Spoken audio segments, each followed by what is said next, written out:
اللہ تعالیٰ نے تو نبی صلی اللہ علیہ وسلم کے ذریعے میں پیغام دیا کہ جب قضائے حاجت ہے تو نماز چھوڑ دو، پہلے اس کو، اس ضرورت کو پورا کرو، اس حاجت کو پورا کرو۔ میرے محترم بھائیوں، نبی صلی اللہ علیہ وآلہ وسلم نے یہاں تک کہ پیشاب کیسے کرنا تھا اور پخانا کیسے کرنا تھا، اس کے بارے میں بھی ہمیں ساری تعلیمات ارشاد فرمائی۔ سچ بتاؤ، ہم میں سے کتنے لوگ ہیں جو پیشاب کرنے کے بارے میں جانتے ہیں کہ کیسے کرنا تھا؟ آپ صلی اللہ علیہ وآلہ وسلم پیشاب کرتے وقت آپ کے بدن کی کیفیت کیا ہوتی تھی؟ آپ کیسے بیٹھ کے پیشاب اور پخانا کرتے تھے؟ ہم میں سے کتنے لوگ ہیں جو اس کو جانتے ہیں؟ میرے محترم بھائیوں، نبی صلی اللہ علیہ وآلہ وسلم اپنی چادر کو، اپنے تہمت کو، اپنے پاجامے کو اس وقت تک اپنے بدن سے جدا نہیں کرتے تھے جب تک آپ زمین کے قریب نہیں ہو جاتے تھے۔ پھر آپ ہمیشہ بیٹھ کے پیشاب اور پخانا کرتے تھے، اور آپ کا جو بیٹھنے کا انداز ہوتا تھا، آپ صلی اللہ علیہ وآلہ وسلم اپنے پاؤں پہ بیٹھا کرتے تھے۔ میرے محترم بھائیوں، آج کی سائنس بتاتی ہے کہ پیشاب اور پخانا جسم سے نکالنے کا سب سے بہترین طریقہ بیٹھ کے، اپنے پاؤں کے اوپر بیٹھ کے پیشاب اور پخانا اپنے بدن سے خارج کرنا۔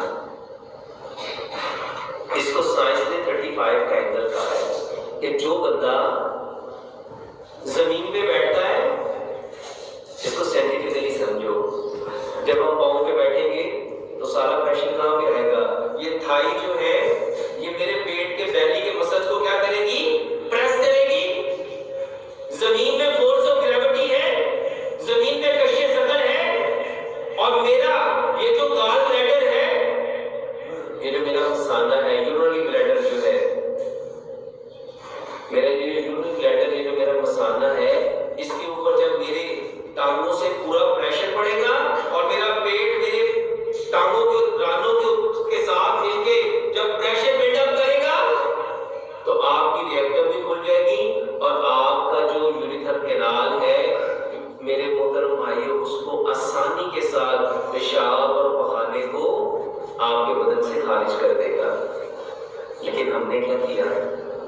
ہم نے پیارے پیغمبر جناب محمد صلی اللہ علیہ وآلہ وسلم کا طریقہ چھوڑ دیا ہے، اور لوگوں نے اپنے گھروں میں کیا لیا ہے؟ ہم لے آئے۔ ہم نے کہا ہم تو ماڈرن ہیں، یہ جو فلش ہے، یہ جو بیٹھ کے کرنے والا ہے، یہ تو اب سوسائٹی میں اس کا رواج نہیں رہ گیا، اور ہم نے اپنی فطرت کو، پیارے پیغمبر جناب محمد صلی اللہ علیہ وسلم کے طریقے کو، اور لوگوں نے کیا کہا؟ وجب گھٹنے کام کرنا چھوڑ گئے ہیں، جواب دینا چھوڑ گئے، اب بھی یہ کام نہیں ہوتا، بیٹھ جائے تو اٹھا نہیں جاتا، اٹھ جائے تو بیٹھا نہیں جاتا۔ میرے محترم بھائیوں، اپنے گھٹنوں کو تو بچا لیا، جب آپ نبی صلی اللہ علیہ وآلہ وسلم کا طریقہ چھوڑو گے نا، آپ کبھی بھی پرسکون رہ نہیں سکتے۔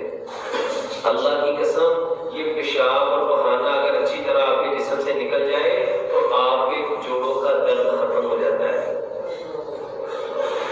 اور اگر آپ کا پیشاب اور پخانا صحیح طرح خارج نہیں ہوا تو یہ آپ کے بدن میں یورک ایسڈ کو بڑھانے کا سبب بنتا ہے، اور جب یہ بڑھے گا تو میرے محترم